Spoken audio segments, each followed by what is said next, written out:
Continuamos en las jornadas de la Conferencia de Consejos Sociales de las Universidades Españolas, esta vez con la ponencia de Miguel Ángel Cajigal, con una ponencia que lleva por título El camino que conectó el saber y vertebró Europa. Les diré que Miguel Ángel Cajigal es historiador del arte y la arquitectura, músico, divulgador cultural, profesor, comisario de exposiciones. Se licenció en Historia del Arte y obtuvo el diploma de Estudios Avanzados en Historia del Arte y la Música en la Universidad de Santiago. Realizó estudios musicales en el Conservatorio de A Coruña. Como el barroquista, se dedica a la divulgación artística y cultural en plataformas digitales y medios de comunicación. Colabora en el programa Galicia por Diante de Radio Galega, en Julia en la Onda, de Onda Cero, y en el Condensador de Flujo de Televisión Española. Con lo cual, dicho esto, no me queda más que darle la palabra y poder conocer todos pues esa labor divulgadora y, por qué no, también mediática. Así que adelante y bienvenido. Muchas gracias. Buenos días. La verdad es que quiero agradecer especialmente la invitación a estas jornadas de los Consejos Sociales de las Universidades Españolas, porque es una invitación muy placentera para mí, porque me han invitado a hablar del tema del que más me gusta hablar, que es el Camino de Santiago.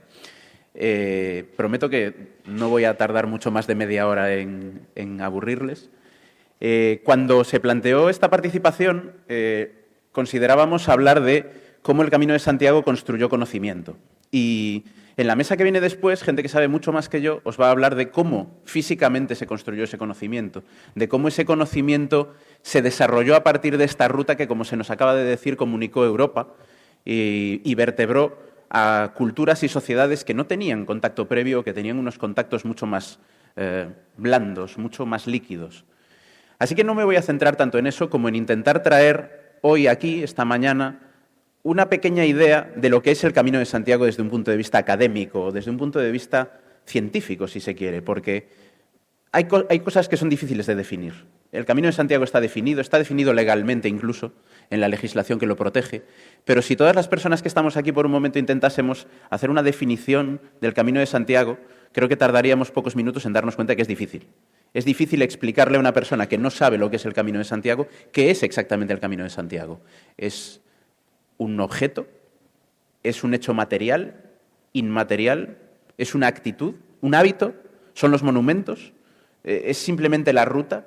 Todos estos dilemas son dilemas que nos hemos planteado durante literalmente 60 años en lo que es la investigación académica del Camino de Santiago. Sobre todo porque esa investigación académica es la que dio lugar a la protección jurídica que actualmente tiene y sobre todo a los reconocimientos conocidos, ¿no? Primer itinerario cultural de Europa y patrimonio mundial. No todas las rutas del Camino de Santiago son patrimonio mundial, pero sí la que generalmente llamamos la principal, que es el Camino francés. Y hago así lo de principal porque ese es uno de los grandes problemas que tenemos con el Camino de Santiago, que es nuestra incomprensión de ese fenómeno. Si hablamos del Camino de Santiago con la mayor parte de la población, si salimos ahora afuera y preguntamos a los chicos estos que vienen ahora a una actividad por aquí encima, ¿qué es el Camino de Santiago?, nos van a decir que son peregrinos y peregrinas que caminan normalmente. Y luego es probable que les suene algo medieval, ¿no?, como algo de la Edad Media. Yo, como soy más de moderna, de historia del arte moderno, siempre me peleo mucho con esta idea un poquito ya demasiado tradicional de que el Camino de Santiago es un fenómeno medieval, porque es verdad que el Camino de Santiago lógicamente es un fenómeno histórico y devocional que nace en la Edad Media, pero se prolonga a lo largo de la Edad Moderna y de la Edad Contemporánea. Estamos viviendo probablemente la etapa de mayor esplendor del Camino de Santiago en toda su historia, con lo cual seguir llamándolo fenómeno medieval no deja de ser un poco extraño, ¿no? Es como si insistiésemos, no sé, en que el deporte del golf es un deporte del siglo XVII. Bueno, sí, pero ahora es otra cosa, ¿no? Ha ido evolucionando. Es muy interesante, para mí, cuando me acerco al Camino de Santiago, entender que esta ruta nació para comunicar personas y para atraer personas hacia un lugar muy concreto del mundo, como muchas otras rutas de peregrinación. Esto, en la Edad Media, pero también en la Edad Moderna, implicaba algo que rompía la cotidianidad de la mayoría de la población. Tengamos en cuenta que hasta el siglo XX, la inmensa mayor parte de la población que vivió en Europa y en otros continentes nació y murió a muy pocos kilómetros de distancia. La población no se desplazaba si no había una razón muy poderosa para hacerlo.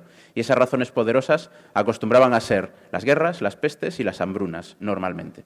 Es decir, buscarte la vida en otro lugar cuando en tu lugar de nacimiento las cosas se ponían difíciles.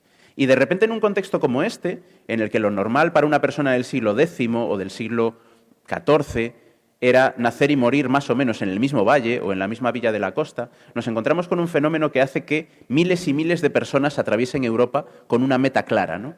El Camino de Santiago no es la primera peregrinación de la historia, pero sí es una peregrinación que tiene algo de descubrimiento del propio viejo mundo, ¿no? Esa idea de atravesar Europa hacia el occidente, llegar al occidente y encontrarse con sabe Dios qué, ¿no? A ver qué nos encontramos allí. Esto lo encontramos en los relatos de los peregrinos y peregrinas que hicieron el Camino de Santiago durante siglos. Esa sensación de que venían a un lugar del que habían escuchado hablar, pero que no se imaginaban, que era muy diferente de sus lugares de residencia habituales, y eso generó el primer conocimiento.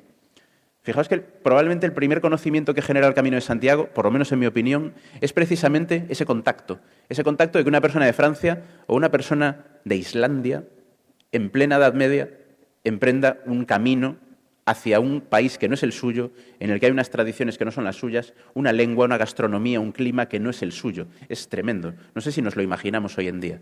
Y digo que no sé si nos lo imaginamos hoy en día, porque ahora podemos ir ahora a Lavacolla, cogernos una serie de aviones, irnos a Singapur, pero en Singapur tenemos también posibilidad de comer lo mismo que comemos aquí, o más bien aquí comemos lo mismo que se come en Singapur. Entonces ni siquiera el shock gastronómico es tan fuerte. Y con la lengua franca, que normalmente es el inglés, nos podemos comunicar en prácticamente todo el planeta. Esto no existía cuando nace el Camino de Santiago. Cuando nace el Camino de Santiago esto era literalmente una exploración, además a una parte de Europa que se consideraba particularmente ignota, por lo menos desde los Pirineos hacia arriba, a una parte de Europa que representaba perspectivas problemáticas, que era casi un continente nuevo, ¿no?, por decirlo de alguna manera. Era caminar hacia el occidente a ver qué sucedía. Esa creación de conocimiento atrajo a miles de personas, aunque insisto mucho en que probablemente en las últimas décadas estamos viviendo el mayor esplendor en cuanto a peregrinos y peregrinas del Camino de Santiago, y la gente de medieval se puede echar en mi contra si quiere, pero no creo que en la Edad Media viniese más peregrinos de los que vienen ahora. Aún así, sabéis que una de las cosas que nos falta y que nos vendría muy bien es un conteo estadístico de peregrinos y peregrinas a lo largo de los diferentes siglos, porque nos quedamos muy cómodos en determinados tópicos que la historiografía ha consolidado y tiene sentido, porque la primera historiografía investigó la Edad Media particularmente, pero es esta idea de que el Camino de Santiago vivió un gran esplendor en la Edad Media y luego vivió una etapa de decadencia. Aquí me vuelve a salir el modernista que llevo dentro. Hombre, decadencia, depende. Tenemos grabados del siglo XVIII que enseñan unas colas en la Puerta Santa enormes, muy similares a las que hay hoy día, a las que hubo esta Semana Santa pasada, cuando la gente hacía cola todo alrededor de la catedral para entrar. Para hablar de decadencia, como dice la profesora Rey Castelao, primero hay que saber de qué hablamos cuando hablamos de esplendor y luego hacer los números. Y esos números son una de las muchas cosas que nos faltan por hacer en el trabajo académico del Camino de Santiago.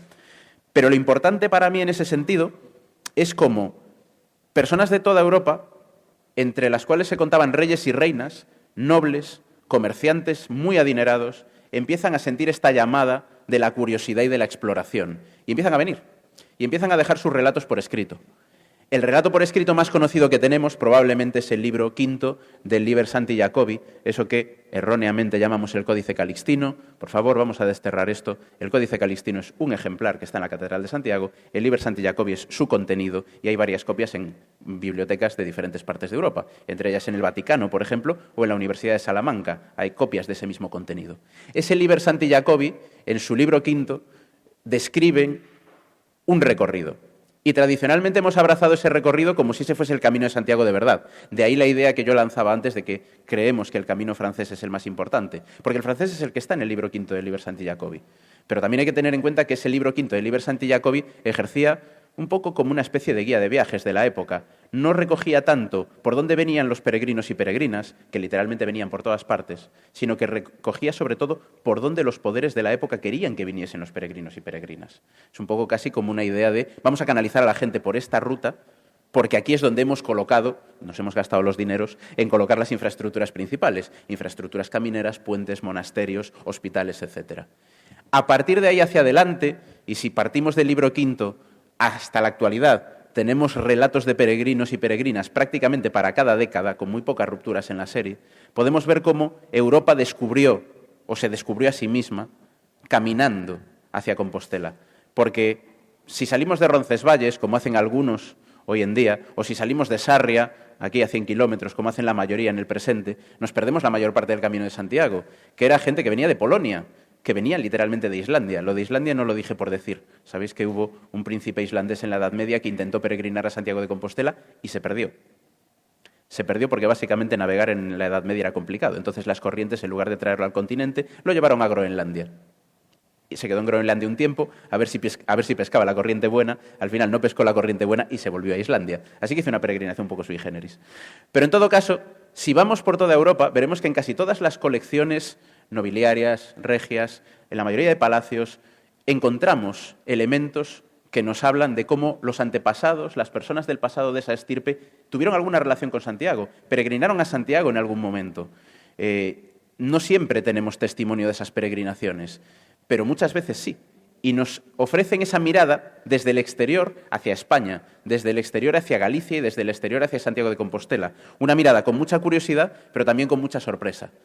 Si alguna vez queréis leer relatos de peregrinos y peregrinas, hay dos muy recomendables. Uno es el de Albani, que es un cara dura, un sinvergüenza, que hace el Camino de Santiago en el siglo XVIII, literalmente. Es uno de los más divertidos. Pero yo os recomendaría que leyeseis el relato de Cosme III de Medici, que peregrina a Santiago de Compostela en el año 1669, pasando por media España, en realidad, y que es uno de los relatos de viajes más interesantes que tenemos de la España barroca. Cosme de Medici, Cosimo III de Medici, gran duque de la Toscana, peregrina en completo y absoluto incógnito, lo que significa que solo le acompañaban unas 20 personas, ¿vale? Un séquito, carros, un furier, su propio bodeguero, un relator del viaje, porque cuando Cosme se paraba en un sitio y decía qué bonito es este árbol, había que levantar constancia de que aquel árbol le había gustado, no fuese a ser que luego Cosme quisiese leer su viaje, y llevaba incluso a un artista, Pier Maria Baldi, que iba retratando todos los lugares por los que pasaba la comitiva del Medici. Ya veis que es un viaje perfectamente de incógnito, ¿vale? Pasaban completamente desapercibidos. En ese viaje, Cosimo III atraviesa media España, de hecho, hace un camino de Santiago muy sui generis, porque entra prácticamente por la costa mediterránea y da la vuelta a casi toda la península ibérica y viene como venía muchísima gente por Portugal. Tened en cuenta que durante mucho tiempo, durante gran parte de la historia del Camino de Santiago, sobre todo en la Edad Moderna, Lisboa era la ciudad más importante que se visitaba en el Camino de Santiago. Era un punto de arribada de muchísimos peregrinos y peregrinas que se embarcaban en sus países de origen y desembarcaban precisamente en Lisboa. Y desde Lisboa hacían una ruta que era muy sencilla. Sigue siendo más o menos la ruta que hacemos actualmente cuando comunicamos Portugal y Galicia. Es la que va prácticamente paralela a la costa, ¿no? Ese es el viaje que hizo Cosme de Medici para llegar a una ciudad que le sorprendió mucho, porque él esperaba una meta de peregrinación a la italiana, evidentemente como buen florentino, y se encontró una ciudad en la que llovía muchísimo. ¿Qué le vamos a hacer? Es muy curioso que incluso si veis el dibujo que hace Pier Maria Baldi de Santiago de Compostela, y es la primera vista detallada que tenemos de la ciudad, aunque hay una un poquito anterior, veréis que representa la lluvia. Es decir, fue tan traumático aquello. Al parecer Cosimo III estuvo en Santiago y todos los días llovió, pero llovió a cántaros. Es como que no podía salir a ningún sitio. Se reunió con el cabildo, fue a la catedral, hizo lo que tenía que hacer, pero prácticamente no salió de su alojamiento porque hacía un clima de perros. Y entre todas las acuarelas que hay en ese códice Baldi, donde están todas las vistas de ciudades y pueblos españoles por los que fue pasando la comitiva, justo la única en la que llueve, y llueve a cántaros, es Santiago de Compostela. ¿Qué le vamos a hacer? Luego nos ponen la fama que nos ponen, pero a veces parece que nos la hemos ganado un poquito. En ese recorrido, curiosamente, quizás Cosme no lo sabía, pero estaba generando conocimiento. Hoy día ese viaje, ese simple acto de Cosimo III de Medici, de hacer el Camino de Santiago para librarse de una esposa con la que no tenía muy buena relación, pero eso es otra historia en la que no vamos a entrar aquí, generó un conocimiento que hoy es valiosísimo. Ese viaje sigue siendo una de las fuentes documentales más valiosas que tenemos para reconstruir la ciudad de Santiago, cómo era su caserío, qué monumentos había, cómo era el aspecto de la ciudad. Incluso desde el punto de vista de la pura investigación patrimonial, en la restauración de la catedral, de los monasterios de la ciudad, en el plan de protección del casco histórico, esa acuarela, que no deja de ser una postal que se llevó Cosimo III en el siglo XVII, sigue siendo un documento de gran valor. Ese es el valor científico que provoca la peregrinación. Cuando miles de personas pasan por un mismo lugar, levantan acta, cada persona a su manera, de lo que están viendo, generan conocimiento científico, generan conocimiento cultural, conocimiento arqueológico, filológico, lo que se nos ocurra. Todo ese conocimiento se deposita, se va como colmatando, hasta que a finales del siglo XIX y principios del siglo XX, por primera vez, podríamos decir, nace eso que llamamos la investigación académica alrededor del Camino de Santiago. No os voy a dar una lista larga de nombres. Actualmente, por ejemplo, estamos en un proyecto de investigación que creemos que es muy importante porque estamos valorando la figura de Georgiana Goddard King, una gran especialista norteamericana que fue una pionera de los estudios del Camino de Santiago y que, cogiendo el Códice Calixtino, se vino aquí a principios del siglo XX, tomó fotografías, hizo viajes frecuentes, no a Galicia solamente, sino a toda la parte norte de España, tomando fotos de lo que veía, intentando recuperar el itinerario del Códice Calixtino. Es súper moderno lo que hace Georgiana Goddard King, porque coge las lecturas del Códice Calixtino y se pone a hacer trabajo de campo, a buscar a ver por dónde pasaban esos caminos que hablaba el Códice Calixtino, dónde están esos monumentos, fotografía, pregunta. Ese proceso nace un poco en ese momento, finales del siglo XIX, principios del siglo XX. A partir de ahí ya podemos entender que existe ese conocimiento científico alrededor del Camino de Santiago que no deja de ser la búsqueda del conocimiento que miles de personas han dejado detrás. Es decir, miles de personas que, como Cosme de Medici y otros miles, pasaron por el Camino de Santiago, dejaron su huella y en los últimos 100, 100 y pico de años nos hemos dedicado un poco a rescatar esas figuras.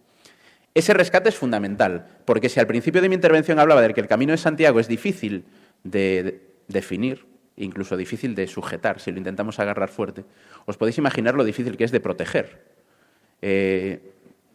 Voy a hacer un comentario que suelo hacer, pero bueno, mis compañeros en el Consejo Internacional de Monumentos y Sitios ya no se asustan cuando digo esto en público. El ICOMOS y la UNESCO no sabían dónde se metían cuando declararon Patrimonio Mundial el Camino de Santiago, porque se me ocurren pocos monumentos más difíciles de proteger que el Camino de Santiago. Pensémoslo por un momento. Proteger la Catedral de Burgos o la Catedral de León, grandísimos monumentos, es relativamente fácil porque tienen unos límites muy precisos, pero el Camino de Santiago fluye, literalmente. Ya solo si quisiésemos protegerlo en su naturaleza física, estaríamos hablando de miles de kilómetros a proteger. No hay muchos bienes culturales semejantes en el mundo. La barrera de coral es un bien natural que se podría comparar. Y hace poco tiempo se declararon los caminos en el Virreinato del Perú como Patrimonio Mundial. Otro problemón. Yo creo que no sabían lo que hacían tampoco, pero ya se encontrarán ellos con este problema. Con este problema llevamos lidiando mucho tiempo en el ámbito académico. Para que se hagan una idea, en los últimos años, por ejemplo, estamos intentando que se proteja la hospitalidad tradicional, que forma parte del propio Camino de Santiago, pero que es algo difuso, porque es muy difícil de proteger. Pero efectivamente, esa idea de la hospitalidad tradicional tiene más de 1000 años de tradición y está ahí, es difícil de proteger, pero forma parte del fenómeno que llamamos Camino de Santiago. Si le preguntamos a una persona, ahora en el Obradoiro, que ha hecho el Camino de Santiago, si lo asocia a conceptos de hostelería tradicional, es probable que la mayoría de la gente no. No es un lugar al que vamos de hotel en hotel, en hotel en hotel, sino, podemos hacerlo evidentemente, sino que hay una serie de valores inmateriales que rodean ese Camino de Santiago y que también son dignos de protección y merecen esa protección. Fijaos, el problema que tenemos es un problemón, porque al final tenemos tantas cosas que un bien cultural sea tan rico, en el fondo no acaba de generar más que debate, discusión científica y discusión académica sobre cómo podemos delimitar exactamente cada uno de los valores físicos e inmateriales que llamamos Camino de Santiago. En esa trayectoria se han empeñado algunas de las mentes más brillantes de las humanidades de las últimas décadas, tanto dentro como fuera de España. Me gustaría recordar aquí que el Camino de Santiago es uno de los temas de investigación más internacionales que tenemos en el ámbito académico. Hay pocas cosas en España, desde el punto de vista de las humanidades, que se investiguen en tantas universidades de todo el mundo. En Estados Unidos hay un consejo de universidades de estudios jacobeos. En Estados Unidos, que parece que nos queda un poco lejos. Y es uno de los más antiguos y de los más activos. Pero, por ejemplo, la investigación en Francia, o la investigación en Italia, o la investigación en Alemania, Robert Plötz, Klaus Herbers, Adeline Ricoeur, Denis Péricard, el propio Paolo Cauchy, que fue presidente del Consejo de Expertos Internacional del Camino de Santiago. Estamos hablando de algunas de las mentes más brillantes que se han dedicado a la investigación académica en las últimas décadas y que su investigación central ha sido el Camino de Santiago. En el ámbito hispano también. Tenemos a Fernando López Alsina, Serafín Moralejo, tenemos una investigación muy intensa en torno al Camino de Santiago, que es constante, pero que yo creo que a veces no se ve. Porque me da la sensación, y esto era un poco lo que yo quería aquí, venir a molestar con ello, me da la sensación de que el fenómeno social a veces eclipsa el fenómeno académico o el fenómeno científico. Me da la sensación de que mientras tengamos peregrinos y peregrinas que vienen con sus mochilas, con sus Samsonite, el Camino de Santiago funciona, está ahí. Y nos olvidamos de todo lo que hay debajo. Nos olvidamos de que el Camino de Santiago no es coger un mapa a capricho con un fosforescente y decir vamos a hacer pasar a los peregrinos por aquí, sino que es intentar rastrear ese factor primordial que es el Camino de Santiago desde el punto de vista cultural, científico, académico y traspasárselo a la población, literalmente. Es como el proceso máximo de transferencia de conocimiento hasta cierto punto. Volcar todo lo que sabemos. Si no, estaremos engañando a la gente que hace el Camino de Santiago. Y esto es algo fundamental. Pongo un ejemplo que sé que es un poco radical, pero creo que sirve para entender a lo que me refiero. Si yo ahora cojo un lienzo, un bastidor, mojo unos óleos y pinto cualquier cosa y digo, esto es un cuadro de Goya, la gente se va a reír de mí y va a pensar que estoy engañándoles. Pues no podemos hacer lo mismo con el Camino de Santiago. El Camino de Santiago tiene una naturaleza real, histórica, está ahí, la investigamos, trabajamos en ella, cientos de investigadores y de investigadoras lo hacen. Y ese proceso para mí es fundamental. Y cuando hoy recibí esta invitación para estar aquí, de alguna manera lo que quería era reivindicar ese proceso. Reivindicar cómo investigadores e investigadoras construyen a diario lo que es el Camino de Santiago, cómo lo entendemos y cómo ampliamos su conocimiento, y lo mucho que nos queda por ampliarlo. Porque, como comentaba anteriormente, todavía tenemos una investigación muy centrada en la Edad Media, nos falta mucho conocer cómo es el fenómeno en Edad Moderna, no tenemos ni siquiera investigaciones de absolutos en cuanto a flujos de visitantes, que evidentemente es muy difícil, aunque se ha avanzado mucho. Actualmente se están haciendo unos estudios muy interesantes con isótopos sobre cuerpos de peregrinos y peregrinas en diferentes cementerios de Europa para intentar hacer algo que sea más cuantitativo y que nos permita efectivamente medir esta fluctuación. Estamos hablando de todas las disciplinas científicas trabajando en paralelo. Es muy difícil encontrar un campo académico, incluso un campo de las humanidades, donde se trabaje tan en paralelo prácticamente todas las disciplinas científicas.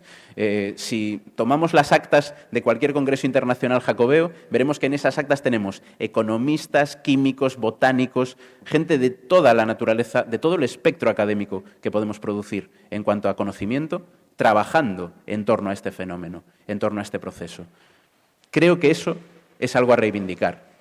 A reivindicar, por un lado, por lo que acabo de decir, por la importancia de que el Camino de Santiago se entienda no solo como un fenómeno social, turístico, que es algo muy positivo, sino también como algo que está muy profundamente depositado en nuestro ADN cultural y que seguimos investigando.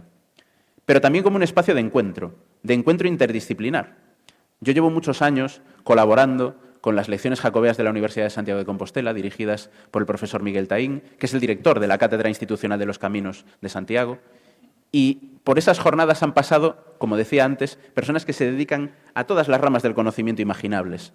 Sin embargo, nos falta que se entienda precisamente que eso es también el Camino de Santiago, que no solo se hace el Camino de Santiago con botas, mochila o maleta, que el Camino de Santiago también se hace en los archivos, también se hace en un laboratorio, también se hace echando horas, despegando legajos y analizando fotografías históricas o haciendo trabajo de campo arqueológico. Todas esas capas son las que generan el Camino de Santiago para el siglo XXI, lo que esperamos, lo que nos gustaría que fuese, supongo.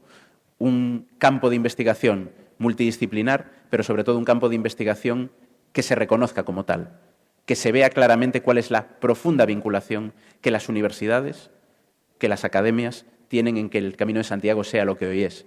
Porque si no fuese por los nombres que he mencionado y las decenas de nombres que no he mencionado, hoy no tendríamos un Camino de Santiago. Si no fuese porque en un momento dado un párroco de Ocebreiro que se llamaba Elías Baliña se sorprendió de que por delante de su puerta pasasen hippies alemanes y franceses y le dijesen: ¿a dónde va usted? Voy a Santiago. ¿Y por qué va usted andando a Santiago? Estoy haciendo el camino.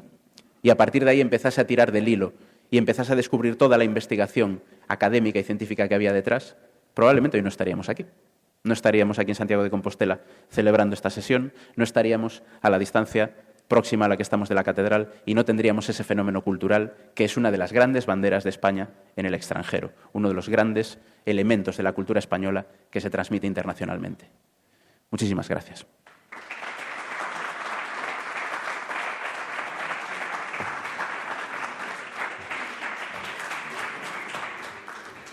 Muchas gracias, profesor, por su ponencia, por sus enseñanzas y reivindicaciones que están muy bien fundamentadas y además creo que todos hemos aprendido mucho. No me extraña que en 2022 haya recibido el premio EDE a Mejor Educador Digital de España en la categoría de Historia. Además, lo tenemos aquí en la Ciudad de la Cultura de Galicia, en el servicio educativo.